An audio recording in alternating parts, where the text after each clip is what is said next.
Hello students, दीक्षार्थी YouTube channel में आपका स्वागत है। प्यारे बच्चों, इससे पहले तुलसीदास जी द्वारा रचित राम लक्ष्मण परशुराम संवाद का पहला और दूसरा पद हम आपको पढ़ा चुके हैं। आज हम तीसरा और चौथा पद पढ़ने जाएंगे।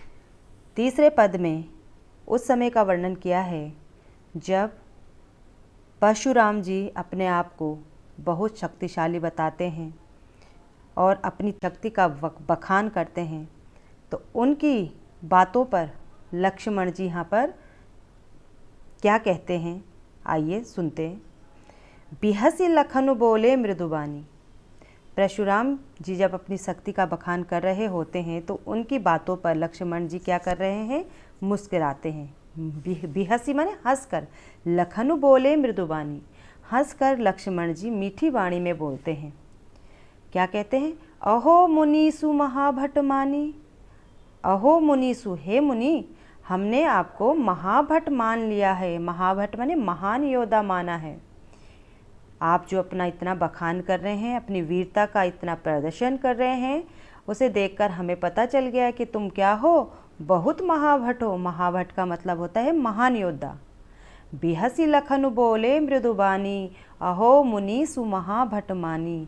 लक्ष्मण जी मुस्कुरा कर कहते हैं परशुराम जी से कि हे मुनि, हमने आपको महान योद्धा मान लिया है। पुनि पुनि मोहि दिखाओ कुठारू। बार बार, पुनि पुनि मने बार बार, मोहि मने मुझे जो कुठार दिखा रहे हो, जो ये कुल्हाड़ी दिखा रहे हो। चाहत उड़ावन फूंकी पहाड़ू। क्या तुम अपनी फूंक से पहाड़ को उड़ाना चाहते हो?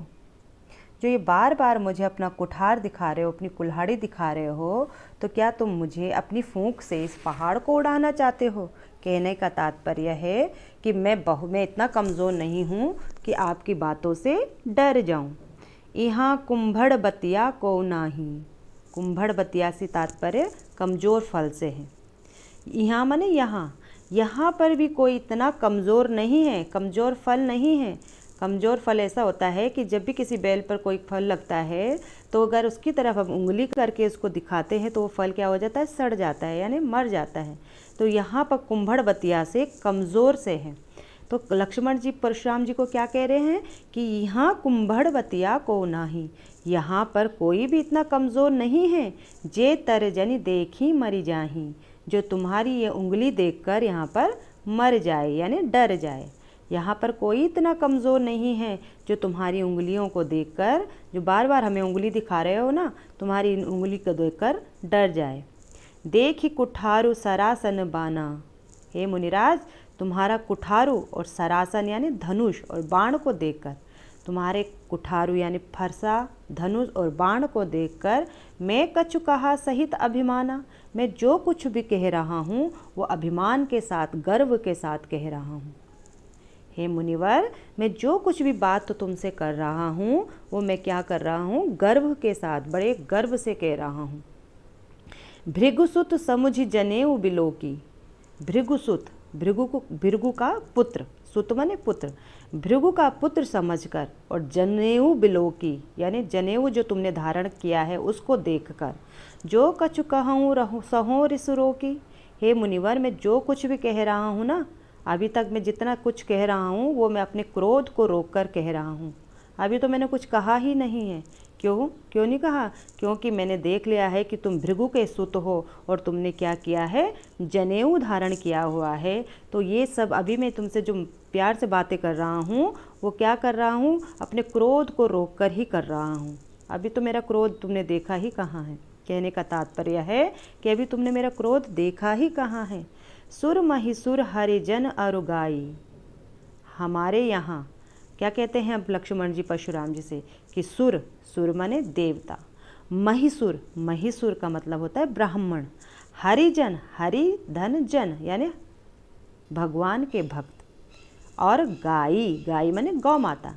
हमारे यहाँ देवता, ब्राह्मण, भगवान के भक्त और गाय माता पर, हमरे कुल इन पर न सुराई। हमारे कुल में, हमारे कुल की एक प्रथा है कि इन पर हम क्या नहीं करते हैं, सुराई यानी अस्त्र शस्त्र नहीं उठाते, वीरता नहीं दिखाते। सुराई माने वीरता नहीं दिखाते। हमारे कुल की एक प्रथा है कि हम देवता, ब्राह्मण और हरि के भक्त और गायों पर कभी भी अपनी वीरता का प्रदर्शन नहीं करते। और मुझे पता चल गया है कि तुम क्या हो, एक ब्राह्मण हो। बंधे पाप अपकीर्ति हारे, इनका वध करने पर क्या होता है, अपकीर्ति, अपकीर्ति माने अपयश का भागी बनना पड़ता है। अगर हमने इनका वध कर दिया तो हमें क्या मिलता है, अपयश का प्राप्त होता है। मारतहु पाप परहि तुम्हारे, हे मुनिवर अगर आप हमें मारेंगे भी, मारतहु अगर आप हमें मारेंगे भी, पाप परहि तुम्हारे, पा माने पैर, फिर भी हम तुम्हारे पैर ही पड़ेंगे। अगर आप हमें मारेंगे भी तब भी हम आपके चरण स्पर्श ही करेंगे, तुम्हारे पैरों में ही पड़ेंगे। कोटि कुलिस सम बचन तुम्हारा, कोटि माने करोड़ों, कुलिस माने, कुलिस का तात्पर्य होता है वज्र के समान, सम माने समान, करोड़ों वज्र के समान तुम्हारा क्या है ये वचन तुम्हारा, तुम्हारे जो वचन है वो किसके समान है, वज्र के समान, करोड़ों वज्र के समान जो वचन तुम बोल रहे हो। व्यर्थ धरऊँ धनुबाण कुठारा, तुमने तो बेकार में ही, व्यर्थ में ही, बेकार में ही तुमने ये बाण और कुठार यानी फरसा अपने कंधे पर रखा हुआ है। तुम्हारे जो वचन है ना वो किसके समान है, वज्र के समान है, करोड़ों, कोटि माने करोड़ों वज्र के समान तुम जो ये वचन बोल रहे हो उसको देखकर तो ऐसा लगता है कि तुमने बेकार में ही ये बाण और कुठार यानी अपना फरसा अपने कंधे पे रखा हुआ है।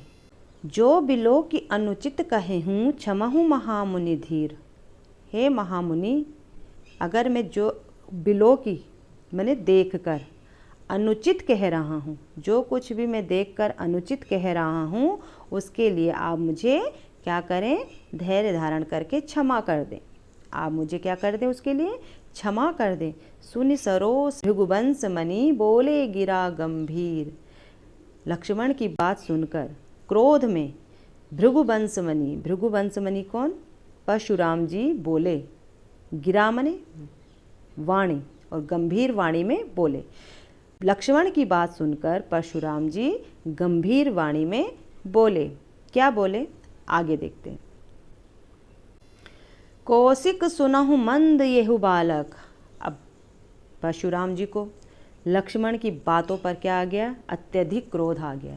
पहले ही क्रोध में थे वो, लेकिन लक्ष्मण की इन बातों ने उसमें क्या किया, आग में घी डालने का काम कर दिया।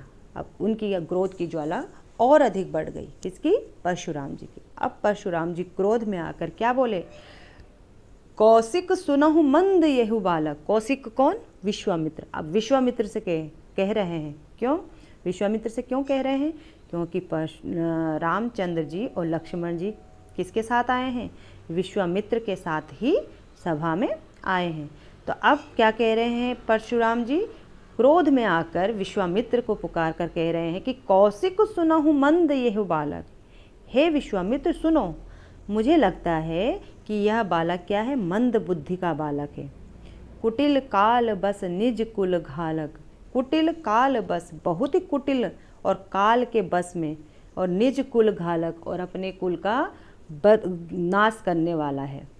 अर्थात ये मेरे क्रोध का शिकार होने वाला है और काल के बस में आकर ये सब कुछ बोल रहा है, और ये अपने साथ साथ अपने कुल का भी दुश्मन बन रखा है, यानी अब मैं इसके कुल का ही नाश कर दूंगा। भानु वंश राकेश कलंकु, हे कौशिक, हे विश्वामित्र, ये भानु वंश यानी सूर्य वंश में राकेश कलंकु यानी चंद्रमा में कलंक के समान है, चंद्रमा पर कलंक के समान है। भानु वंश जो रामचंद्र और लक्ष्मण थे किस वंश के थे, सूर्य वंश के थे। अब क्या कह रहे हैं वो परशुराम जी कि हे कौशिक सुनो, ये सूर्य वंश में किसके समान है, चंद्रमा पर लगे हुए कलंक के समान है। कौन, लक्ष्मण। निपट निरंकुश अवध असंकु, ये निपट माने बिल्कुल, निरंकुश जिस पर कोई अंकुश नहीं है, अंकुश जिस पर नहीं है तभी ये इतना कुछ बोल रहा है। अबोध, अबोध माने जिसका बोध ही नहीं है, ज्ञान नहीं है, और असंकु माने निडर, ये बहुत ही निरंकुश, इसकी अपने आप पे कंट्रोल नहीं है, अपने आप पे क्या नहीं है, इसका अंकुश नहीं है, और ये बहुत ही क्या है, अबोध है, अज्ञानी है और इस निडर है। काल कवलु होई क्षण माही, अब ये क्षण में ही, क्षण माही माने कुछ ही क्षणों में ये काल का ग्रास बनने वाला है। काल कवल हो ही क्षण माही। काल कवलु मतलब काल का ग्रास बनना, काल का शिकार बनना। हो ही क्षण माही, अब ये कुछ ही क्षण में क्या होने वाला है, काल का शिकार ग्रास बनने वाला है। कहो पुकारी खोरी मोहि नाही, मैं बार बार पुकार कर कह रहा हूँ, बाद में मुझे दोष मत देना। खोरी मतलब दोष, बाद में मुझे दोष मत देना। मैं पुकार कर कह रहा हूँ, बाद में मुझे दोष मत देना। तुम हट कहूँ जो चाहूँ उबारा, अगर तुम इसको उबारना चाहते हो, अगर तुम इसे बचाना चाहते हो, तो मैं हट कर कर तुम्हें कहता हूँ कि इसे रोक लो। कहीं प्रताप बल रोसु हमारा, इसको बताओ, मेरे प्रताप के बारे में, मेरे क्रोध के बारे में इसको बताओ। हे कौशिक, हे विश्वामित्र, अगर तुम इसे बचाना चाहते हो तो इसको रोक लो और इसको मेरे प्रताप के बारे में, मेरी वीरता के बारे में और मेरे क्रोध के बारे में बताओ। लखन कहे मुनि सुजस तुम्हारा। लखन अब आगे क्या कहते हैं, सारी बातें लक्ष्मण सुन रहे हैं। अब लक्ष्मण जी परशुराम की बातें सुनकर कहते हैं, लखन कहे मुनि सुजस तुम्हारा, तुम ही अछत को बरने पारा। लखन कहते हैं कि हे मुनि, अपने सुजसु, सुजसु का मतलब होता है अपने यश गुणगान को, तुम ही अछत को बरने पारा। न जाने तुमने अपने यश गान को कितनी बार बोल दिया है, कितनी बार बखान कर दिया है। अपने मुँह तुम आपनी करनी, अपने ही मुख से तुमने अपनी करनी को, अपने बखान को, अपने गुणगान को बार अनेक भांति बहु करनी। न जाने अपने मुख से तुमने अपने गुणगान को कितनी बार कर दिया। अपने मुँह तुम आपनी करनी, बार अनेक भांति बहु बरनी। न जाने तुमने अपने मुख से अपना बखान कितनी बार कर लिया है। नहीं संतोष तो पुनि पछु कहूँ, जनि ऋषि रो की दुसहु दुख सहूँ। हे मुनिवर, अगर अभी भी आपको संतोष नहीं हुआ अपना बखान कर करके, अपनी वीरता का बखान कर करके अगर आपको अभी भी संतोष नहीं हुआ, तो पुनि कछु कहूँ, दोबारा तुम कुछ और कह लो। जनि ऋषि रो की दुसहु दुख सहूँ, अपने क्रोध को रोककर तुम इतना दुख क्यों सहन कर रहे हो। हे मुनिवर, अब जब विश्वामित्र अपने क्या करते हैं, अपने गुणगान, अपना बखान करते हैं, तो तब क्या कह रहे हैं लक्ष्मण जी, लक्ष्मण जी कह रहे हैं कि हे मुनिवर, अगर अपनी वीरता का बखान कर करके भी तुम्हें संतोष नहीं मिला है, तो आप और बखान कर लो। क्यों इतना क्रोध सहन कर रहे, इतना दुख सह रहे हो, अर्थात अपने क्रोध को क्यों रोक रहे हो और दुख सहन कर रहे हो। वीर व्रति तुम धीर अछोबा, आप क्या हो, वीर व्रती हो, वीर व्रत का धारण करने वाले हो, और तुम कैसे हो, धैर्यवान हो। अछोबा मतलब शोभ से रहित हो, ठीक है। आप वीर व्रतधारी हो, धैर्यवान हो और शोभ से रहित हो। गारी देत ना पावहि शोभा, आपको गाली देते हुए शोभा नहीं देता। आप तो वीर व्रतिधारी हो, अगर आप इस प्रकार गाली देंगे तो आपको ये शोभा नहीं देता। सूर समर करनी करही, कहीं न जाना वहीं आपू। जो सूर होते हैं, जो वीर होते हैं, वो समर यानी युद्ध में करनी पर बल देते हैं, यानी कर्म करते हैं, अपनी बखान अपने आप नहीं करते। जो वीर पुरुष होते हैं वो युद्ध में क्या करते हैं, अपनी करनी पर, कर्म करने पर क्या देते हैं, बल देते हैं, न कि अपना बखान करते हैं। विद्यमान रण पाए रिपु, अगर रणभूमि में कोई शत्रु विद्यमान है, उपस्थित है, तो कायर कथई प्रतापु, वहाँ पर अगर कोई अपने प्रताप का गुणगान कर रहा है तो वह क्या होता है, वह कायर होता है, ठीक है। जो अपना, अगर कोई शत्रु, हमारा शत्रु अगर रणभूमि में अगर हमारा शत्रु विद्यमान है, उपस्थित है, और वहाँ पर अगर हम अपने प्रताप, अपनी वीरता का बखान कर रहे हैं, तो वो हम क्या है, कायर हैं।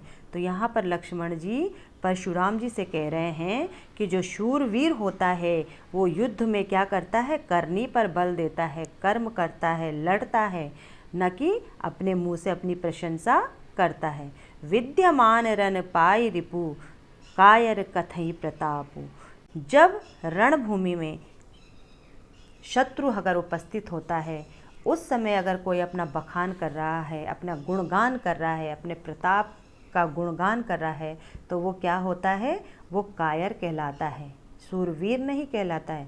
जो सूरवीर होता है वो क्या करता है, वो कर्म करता है, रण में क्या करता है, रणभूमि में क्या करता है, युद्ध करता है। और जो अपनी प्रताप का बखान करता है वह कायर होता है। कहने का तात्पर्य यही है कि महामुनि आप क्या कर रहे हैं, आप एक कायर के समान अपने प्रताप का बखान कर रहे हैं। तो प्यारे बच्चों, ये थे तीसरा और चौथा पद। आगे के पद हम अगले वीडियो में पढ़ेंगे। तब तक के लिए धन्यवाद।